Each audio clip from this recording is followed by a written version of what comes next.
రోజు 1000 కమలాలతో శివలింగానికి అర్చన చెయ్యాలని నియమం పెట్టుకున్నాడు. రోజు చేస్తున్నాడు అలాగా. ఆయన ఏదో దాన్ని ఒక 21 రోజులు నియమం పెట్టుకున్నాడు. 20 రోజులు సాగింది. శివుడు ఊరుకుంటాడా? విష్ణువైనా సరే పరీక్షే. చివరి రోజు పరీక్ష పెట్టకుండా సర్టిఫికెట్ యూనివర్సిటీ వాళ్ళు కూడా ఇవ్వరు కదా, దేవుడేలా ఇస్తాడంటే. 21వ రోజు ఇంకా పూజ ముగుస్తుంది కదా అని విష్ణుమూర్తి సంబరంగా ఉన్నట్ట.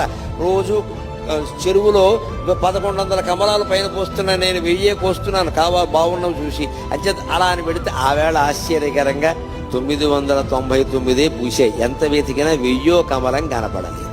ఏమిటిది? ఒక్క కమలం తక్కువైంది.